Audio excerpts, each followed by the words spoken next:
you ever been attacked with the money weapon? Have you? I have.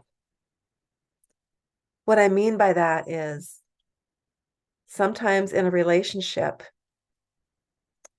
when the relationship starts to fall apart, the person with the most money has the power.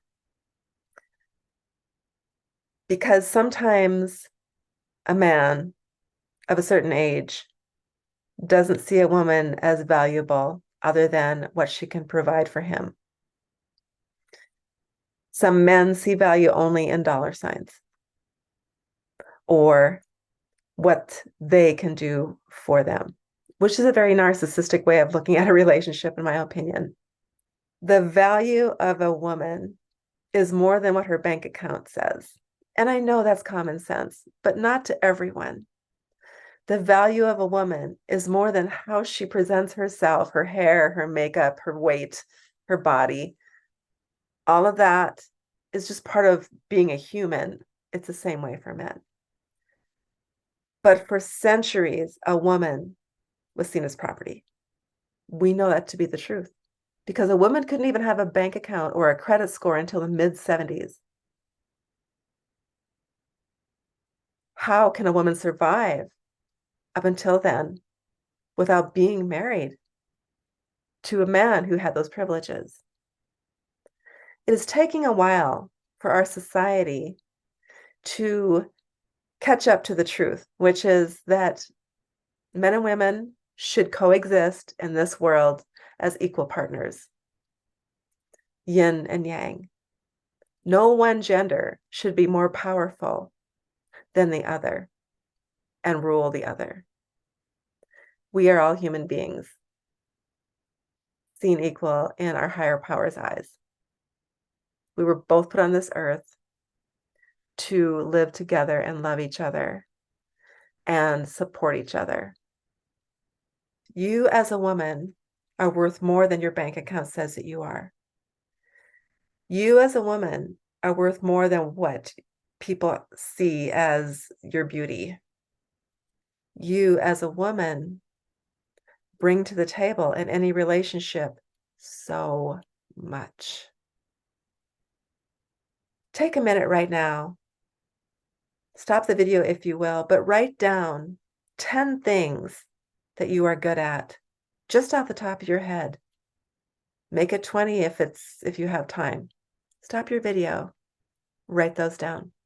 I'll wait. Did you get them written down? Awesome. Now, I want you to take a minute or two and stop the video again once you do that to write down 10 people, at least, who adore you. Do that right now. Stop your video and I'll be waiting. Okay, you started the video and you're back. What kind of value are you bringing to the table? It's who you are. It's what you love. It's who loves you. It's your uniqueness. It's your love. It's your light. It's your gifts, your talents. It's your heart. It's your brain. It is all of you. There's never been another you and there never will be. You are uniquely valuable. And if somebody that you're in a relationship with doesn't see that, it's time to move on as kindly as possible. But you deserve to be in a relationship with someone who values who you are. Keep listening, and you'll hear the podcasts that Wendy and I recorded around this topic. Stay tuned. It is all of our skills. It is all of our talents. It is what we create. And that's the big word, create. So Wendy, when I talk about create, I mean not just the fact that we can bear children and give birth to them, but we also create beauty. We create atmosphere. We create energy. We attract people. Do you agree? I do. Absolutely. When I come into a relationship, to me, it's not a financial arrangement. Hmm. But for some reason, that's what it turns into when a relationship ends. It becomes a financial arrangement. And what's not right about that is that, first of all, women having the right to have finances, to have bank accounts, to have credit cards is fairly recent. I Hmm. believe it happened in the 70s when that Hmm. was like allowed. So I was born in 1960, so I was a teenager when that happened. I mean, that's a short time in our world if we think about this. So it's an evolution for women to be able to feel right about making money. First of all, there is still a stigma about women and money. And women are called gold diggers when they marry a man that makes a lot of money. Maybe she's got her own, but that's just so wrong. It's like the demeaning of women in relationships when it comes to money is huge. We could talk about that for a whole episode. First of all, it's an unfair game. Second of all, it's a lie. Um, there is so much more to abundance than money. Yeah. Yeah. Yeah. Other things that women add to a relationship that you can't really put a price tag on is, uh, I hear over and over and over and over again from men, that their women like saved them, got them on the healthier path, created this amazing home for them, a place that they want to come home to. How do you put a price tag on having somebody improve their health? There's this one podcaster that I love to watch and listen to. He talks about how before his wife comes along, the way he dressed was like hideous. And so, his wife has helped him to have a better appearance so he doesn't, look messy and, all that kind of stuff. And so, yeah, what a woman contributes, the list is endless. And it is unfortunate that in many cases, not in all cases, but there are a vast majority of cases that it does come down to money, unfortunately. And we need to be able to bring a shift into the consciousness of the value of what a woman does provide. And it's women, we've been degraded for such a long time. You talk about how things started shifting with women having bank accounts and everything in the 70s. We weren't even allowed to vote until I think it was 1921 or something like that. It was the like the very early 1920s. And that's it, what I feel is that men are underneath it all are actually really afraid of women. I don't know if they would ever consciously admit that, but on a subconscious level, they understand how powerful we really are because if they didn't feel that on some level, then they wouldn't, control us with money, you know, or any other way that they try to control us with fear, like rage. That's another thing, that men like to try to control women with is, because the men tend to be bigger than the women. And so intimidation, I Mhm. guess is the word I'm looking for. Yes, I 100% with you on that, that it's fear-based. There is a fear of a woman um, in general, just because you hear men talk about it, like they don't know what we're thinking, they're afraid to say the wrong thing or make the wrong move, that type of thing. There is a fear in that, and it's sad because female and male energy should coexist and be yin and yang instead of one being powerful over the other. Mhm. But I feel like for many, many, many thousands of years now that the patriarchy, the male has had the power over the female.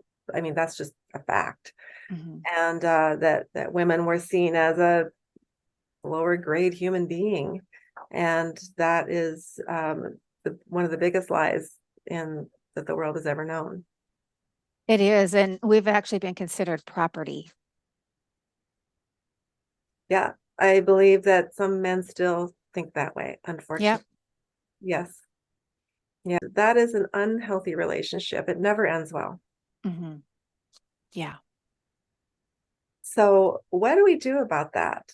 How does that shift? And like I said earlier, I believe there is a shift happening in our world today, is that the divine feminine has become, first of all, recognized. There's an awareness, and then understanding ourselves, understanding that everything about us is beautiful inside and out, that we are not to hide things just because the world says it's not okay. We are authentically, uniquely beautiful, each one of us. And so that is a growth and a healing process that we're going through right now. Yeah, I agree. And I feel the same thing. How do we change this? That's such a powerful question. Again, of course, we're bringing awareness to this. And I'm going to say we start this by owning our value because we've given our value away. We've given our power away. We have subconsciously through the generations bowed down to the dominant man out of survival. Because if we didn't, look at how many women, get killed by their partners. Even today, domestic violence is still huge. A woman upsets her violent husband, and she still gets killed because he's the aggressor.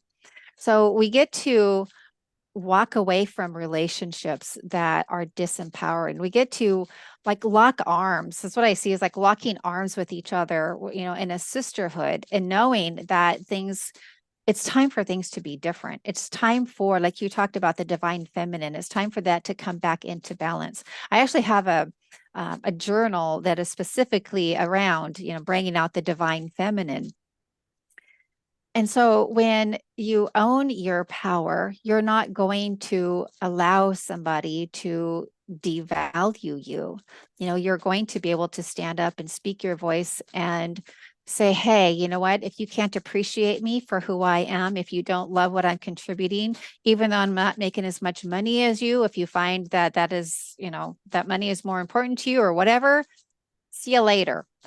I know that's easier said than done, but there are ways that it can be done, and it takes a willingness to do that, and it takes steps. It takes a lot of courage. It takes a lot of courage. Talking about fear. We talked about the man being afraid. As women, we've been afraid too. Yes. We've been afraid of our own power. We've been afraid of speaking our voice, and it's time to get out of our own fear state. I know that I have done a lot of healing around being afraid of my power. And one of the healing sessions that I had specifically around my power is back when I was a child, I gave up my power so that I would feel loved. Mm. And what do you get to do with that? You get to love yourself. Yes, and so all of this is, this is exactly the truth here, is that we have women, meaning when I say we, I mean women, have allowed this. So we take responsibility for what we allow in our lives. And the awareness is the beginning. It's like, okay, this is who I really am. I am not what society has said that I am through the 60s, 70s, 80s, 90s, and 2000s.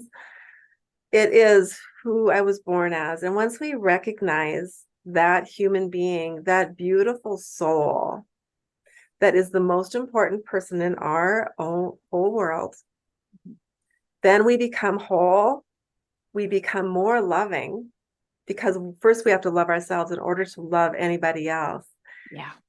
And that's when this begins to heal. It starts with us. It starts with me. And I've been working on that, like recognizing who I am and loving myself for it, not thinking that I am lesser than, not thinking that because I'm not making a certain dollar amount that I'm not worthy. I am worthy with all that I have now, as are Yes, all you. of you. Yes. Yes, you are. Yes, you So are. I take responsibility for the devaluation of me. I take responsibility for that. And that's where I begin to heal. recognizing who I am, as we all will do for ourself with a capital S, and then grow from there. And that is where healthy relationships develop. Mhm. So, my bad over the years in failed relationships for not recognizing myself. Because you did everything that you knew how to do with the skill set that you had. And so now you have more information, you have a new skill set, and there is just more awareness and there's more support. There's like our podcast. We are, we're supporting women. We support men as well, but this specific episode is supporting women. There are other programs out there to support women. There are more and more of those coming along as well. And so it's just time. And back then you didn't know what you didn't know. And so, you just get to move forward from here. Yeah, I mean, this is not a victimhood thing. This is just we're a product of a society that we grew up in, a family, the surroundings, the community, and the information that's available to us at the time. Mhm. We now have more information. I now have more information that is enlightening and helpful, so that moving forward, uh, I don't have to feel in a way of being devalued and recognizing that the relationship isn't working out because of it. Mhm. So, yeah, I mean, this is an evolution that we're talking about Mhm. here. This is an Yeah. evolution, and it is a movement, but it's not a frightening movement for men.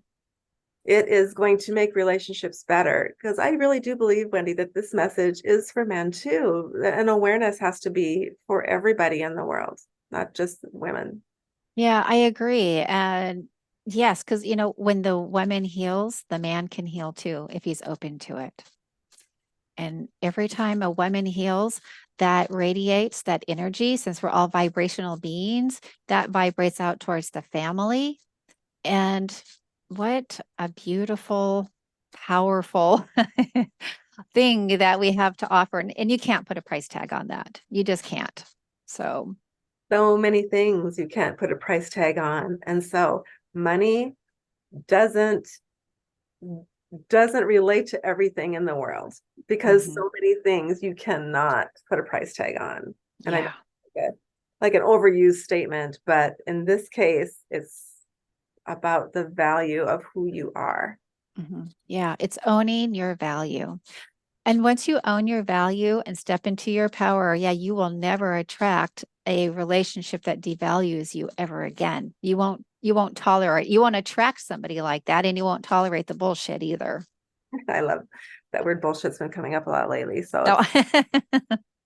it's yes. So I think also, when we grow into ourselves and we see who we are, we recognize the signs that the person might not be the right person to have a relationship with. Like little Mhm. comments, like, about who we are, about who they are, things to recognize, and recognizing that maybe some person that the person that you're looking at having a relationship with is not quite ready for you yet. Mhm. Yeah. And that's okay. There is no shame, there is no blame. We need to be completely over that when it comes to relationships ending. I know we've talked about this before, like when you and I were growing up, there was shame in having a divorce or, things not working out. And there is no blame, there is no shame. And these relationships, one way that I look at them is they're opportunities for growth. And it's very common for the women to outgrow the man. And when the woman outgrows the man, if the man isn't, up to speed, then you're a mismatch. And it's okay. It's okay because you both received what it was that you needed at the time from that relationship, whatever that was. And that's different for everybody. It may have been just support to get through some crazy things. It may have been an opportunity for you to go within and really wake up and say, hey, because you're being triggered here. I get to do some inner work here, some inner growth. And thank you for the growth. I think that's a beautiful way to walk away from a relationship is thank you for the insights. Thank you for the experience. Thank you for the growth. I wish you well. Yes, absolutely. I believe in when relationships come to an end, at least where the relationship is now, when that changes, I believe in, you know, leaving on good terms, Mhm. maybe because you've shared so much time and experiences together. I think that is very, very important. Not that I've always done that. Trust me, I haven't, but I've learned. It's one of the things that I have learned and actually mended relationships that did not end well. To remain friends with those people because they're part of our human experience and part of our life. Yeah, they are. And you're exactly right. There's no reason for a relationship to end in rage and hatred and blame and, animosity, hard feelings. When my first husband and I divorced, we had one of the most loving, peaceful divorces ever. And people would just comment. I mean, we ended up living together for a while after the divorce, and it was beautiful, and we're still friends. And we also made a vow, we promised each other that we would always be there to support each other. We have children, we have grandchildren. And so, there's no reason for there to be anything less than that. uh, Whoever is the angry person, they have the power within them to choose how they want to respond. They can respond like a wounded, angry victim, or they can buck up and say, hey, you know what? I'm owning my part in the failure of this relationship, and I wish my partner well. Yeah. If there's so many other people that are involved in a relationship between two people, if it's been going on for a while, especially like you said, children, grandchildren, so important that they don't suffer trauma, the least amount of trauma that's possible from the split up of a relationship. But also there's, the extended family who loves the other person, who may see the other person, how do they respond to them? It's like so uncomfortable. And then there's the friends. There's so many people that are impacted Mhm. by a romantic relationship when they're together. So just to end at least that part of the relationship on a good note helps everybody. It's Mhm. just putting good energy out into the world. So Yeah, that's what we want to do. yeah, exactly. Yeah. Yeah. So I know we kind of started this off on a like a note, evaluation of women. Um, but that is it's such a big deal. It's such a big awakening that is happening in this world right now, and understanding how bad it has been for so Mhm. long, for half of the population on this earth. Yeah. Um, and like we've talked about, it's awareness, both the female and the male. It's the awareness of it that has to happen before that can shift and change and heal, and for our world to really come to center to where there is no war Mhm. between the genders, because really that's what it is. Yeah, I agree. I absolutely agree. And something that's coming to mind that I feel is an important aspect to this us women standing in our power, that is, I know it's kind of an uncomfortable part to talk about, but we have been, women as a whole, we have been viewed as sex objects by so many men over thousands of years. And that is an area that men have put so much value in a woman, as far as her looks. What is her body type like? You hear so many stories of men dumping their wives when they get older because they want somebody that's younger, which, makes them feel really good about themselves, make them feel like a stud muffin. I know of relationships where the man may not cheat physically with a woman, but he's emotionally cheating online, engaging in conversations with other women and just getting, arousal like that. Women are expected to look and act like porn stars. Look at the slave trade. I know little boys are sucked in this as well, but a lot of it is the women, the girls, and so we're viewed as objects. And I have a real problem with being viewed, the women as a whole, the women's species are as a whole being viewed as objects because we're not objects. And so many, I know of so many people, women who have given themselves away sexually in hopes of feeling loved, wanted, feeling attracted, and they feel that that is their main asset is their body. And if anybody listening has ever felt like your only asset is your body, I want to say, honey, that's not true. Yes, you may be this, you are this beautiful person, but you are so much more than just your body. You have a mind, you have a heart, you have a soul, you have intelligence, you have so much to give to society. And I want to encourage anybody to stop giving themselves away because you're not free. You're You're not free. You're not cheap.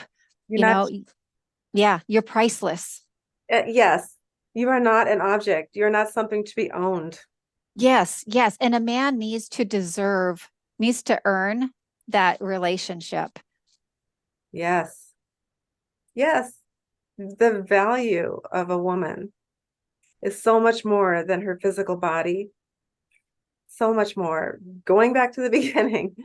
there is so much to a woman. We are creators. We have gifts, we have intuition, we have insight, we have intelligence. Don't hide any of it. Don't hide your light and pretend like you're an object, women, because it will only cause problems later on. Trust me. Yeah. Yes. I, I've heard the story many times, and it's not always true, but it can be true, is that women are afraid to talk about their career and their education and their money because it might turn a man off, thinking Mhm. she's too good for him, or that let's just be real, that he can't control her. Yes, thank God he can't control her. You can never let a man control you. Never let anybody control you. And that's the thing that needs to really shift in a big way is powerful women are oftentimes viewed as bitches Yeah. or worse. Oh yeah. It's real. Yeah. It's real. Yeah. So I know I'm kind of on a soapbox today. It's good. I think we both are because it's just time, it's just time for the shift. It's like you said, it's a bit of an uncomfortable topic to talk about, but it's time. We need to talk about this more. We need to love ourselves. We need to stand up for ourselves. We need to build each other up instead of tearing each other down and just really build a community of love and support and send that heal ourselves and to help heal the world. Yeah. That's where the mic drops right there. Help heal the world. Yeah. Thank you, Wendy. And thank you, all of you that are out there listening. And hopefully, you didn't cut us off when I started talking about this, but hopefully, it resonated with somebody out there. You picked up a bit of information. Maybe it's a man who picked up a bit of information or a woman. And there might be a bit more awareness now because we have talked about this today, Wendy. Yes, we have. Yes, Yeah. and this is such an important topic. I know that we're going to be bringing more to the table on this conversation as time goes by, because there's more to add.